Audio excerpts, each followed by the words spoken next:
sabe que Fidel Castro sigue obsesionado con usted.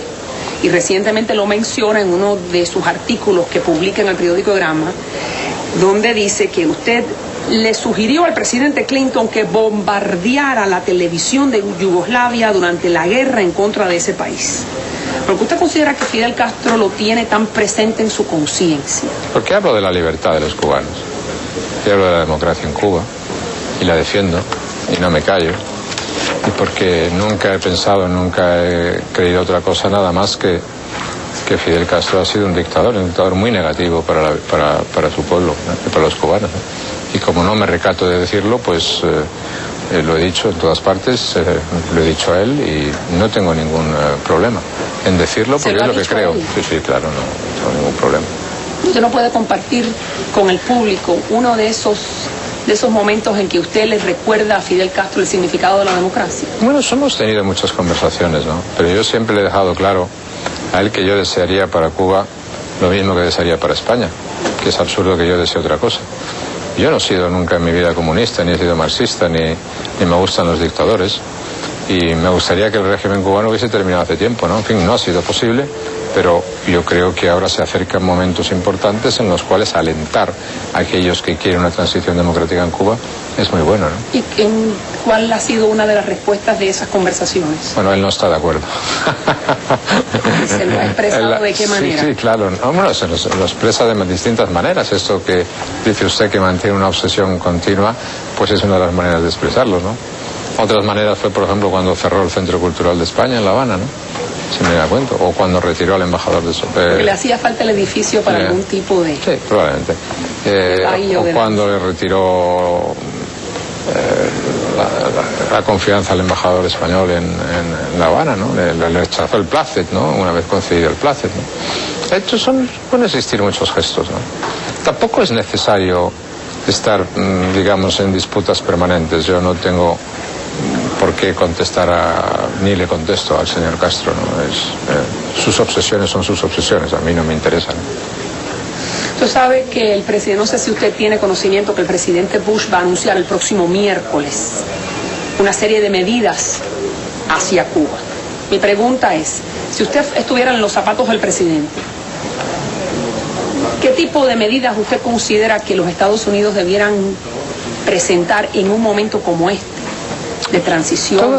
Todas aquellas que favorezcan el camino de la libertad en Cuba. Dígame tres. No, eso es una cuestión que yo no le voy a decir al presidente Bush ni a los Estados Unidos lo que deben de hacer, no, ni a nadie. Pero sí quiero decir, lo importante es tener una estrategia. Si la estrategia es favorecer la transición democrática, todas las medidas que se adopten deben ir encaminadas a conseguir ese objetivo. No a conseguir otro objetivo, sino a conseguir ese objetivo. Que en el medio plazo puedan darse los elementos suficientes para que exista libertad en Cuba. ¿Y usted cree que los Estados Unidos tienen una serie de medidas y un plan estratégico coherente, consciente hacia Cuba? Bueno, espero y deseo que lo tengan y por lo tanto espero a conocer las medidas del presidente ¿Pero Bush. ¿Cuál es su análisis? Yo creo mi análisis. ¿Pero qué ha visto hasta ahora las políticas de Estados Unidos? Yo creo que el presidente Bush es un decidido partidario de la democracia en Cuba y un decidido partidario que haya una transición democrática en Cuba, ¿no? Naturalmente tiene que administrar la actual situación en los Estados Unidos, tiene que mantener la relación que tiene que tener con Cuba, tiene que tener en cuenta muchos factores. Pero yo creo que sin duda ninguna lo que es importante es compartir y hacer ver que esa estrategia de apoyar la transición democrática en Cuba es la estrategia cierta y certera. Yo estoy de acuerdo con usted que el presidente Bush en el corazón ama la libertad y quisiera que los cubanos fueran libres, pero también muchas de sus políticas no demuestran esa transición, no demuestran ese empuje o ese apoyo a esa disidencia. Bueno, la política es un ejercicio del arte de lo posible, ¿no? A veces hay que hacer las cosas, se pueden hacer cosas y otras veces no se pueden hacer cosas, pero yo creo que el gran legado del presidente Bush para el futuro será el de la expansión de la libertad, ¿no? Nunca ha habido más libertad y más democracia en el mundo como ahora. Nunca se ha extendido tanto las posibilidades de la libertad y lo que hace falta es no cerrar esas puertas a nadie, ¿no? Sino invitarle a todo el mundo que abra esas puertas y que se abran al mundo.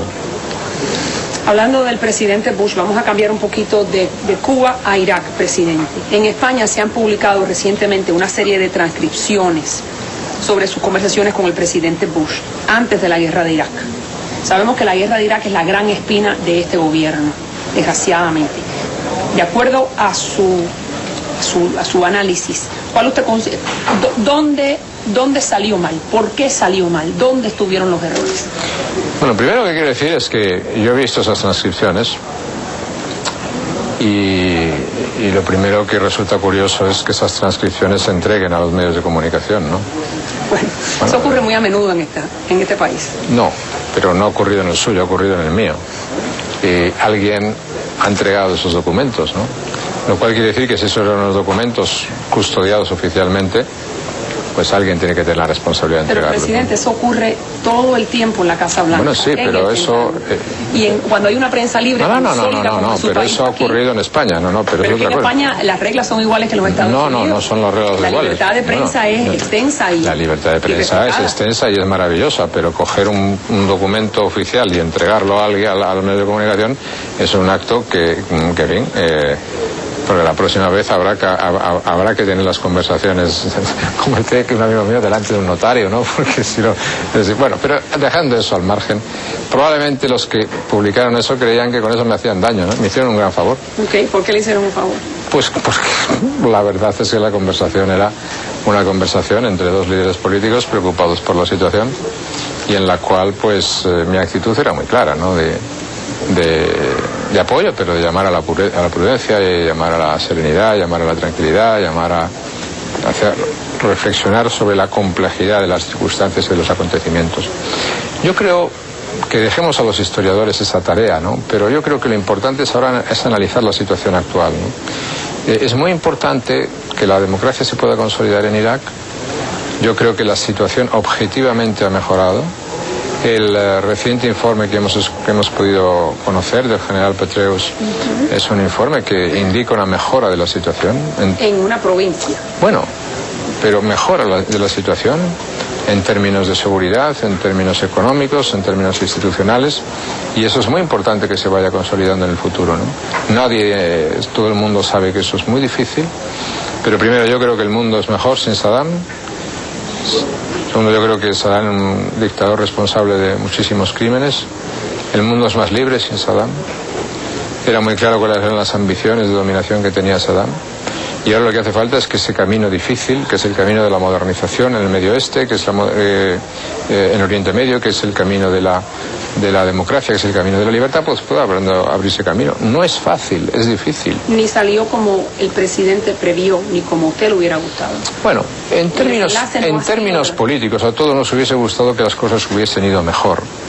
Pero lo que es importante es decir que en su momento se hizo lo que había que hacer, como se hizo con Milosevic, como se hizo con los talibanes, como se hizo con Saddam Hussein, y que hay muchas dificultades que superar, pero hay falta tener mucha perseverancia. Ni en 3 años, ni en 4 años, la libertad y la democracia arraiga en zonas muy difíciles del mundo, ¿no? Eso es una tarea más de largo plazo, más con una estrategia muy, muy importante, ¿no? Ahora, no hay que tener la tentación del abandono, no hay que tener la tentación de la huida. Yo creo que hay mensajes muy negativos cuando se dicen nos vamos a ir de allí inmediatamente, nos vamos a ir. Esos son mensajes muy negativos, ¿no? Y una derrota de los Estados Unidos allí, que sería una derrota del mundo occidental allí, pues tendría unas consecuencias muy graves, muy graves. ¿Y usted qué hubiera hecho diferente, presidente? Sabemos que cuando uno mira hacia atrás es muy fácil poder decir yo hubiera hecho esto, pero... El problema del mundo moderno es que una intervención militar siempre es difícil, porque evidentemente entran en juego muchos factores y entra en juego la vida de muchas personas, ¿no? Pero lo más difícil no es tanto la intervención militar como administrar las consecuencias de la intervención militar, ¿no? Y por lo tanto tener las cosas más o menos previstas, las cosas más o menos estudiadas, ¿no? Luego, la articulación social que existe en la sociedad, el que existan cuerpos sociales en un país, pues ayudan más o ayudan menos, ¿no? Pero lo que es importante ahora es que se pueden decir, bueno, hay cosas que están mejorando y eso pues es un factor de esperanza y un factor de optimismo. En el futuro es muy importante que se pueda consolidar la democracia en Oriente Medio.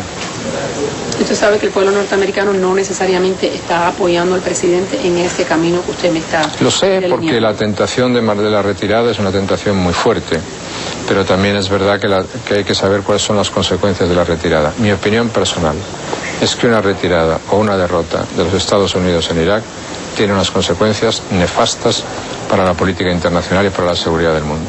Tendría unas consecuencias catastróficas en Afganistán, tendría unas consecuencias demoledoras para el prestigio de los Estados y la autoridad de los Estados Unidos y, por tanto, para los intereses del mundo occidental, Europa incluida. En cambio, apostar una estrategia en el medio plazo, en el largo plazo, por intentar consolidar y abrir una puerta de esperanza, de libertad y de democracia en Oriente Medio, me parece la mejor inversión que se puede hacer, aunque sea a veces una inversión sin duda costosa. Dolorosa. Aznar también habló sobre la política interna de Estados Unidos, especialmente el controversial tema de las redadas de inmigración.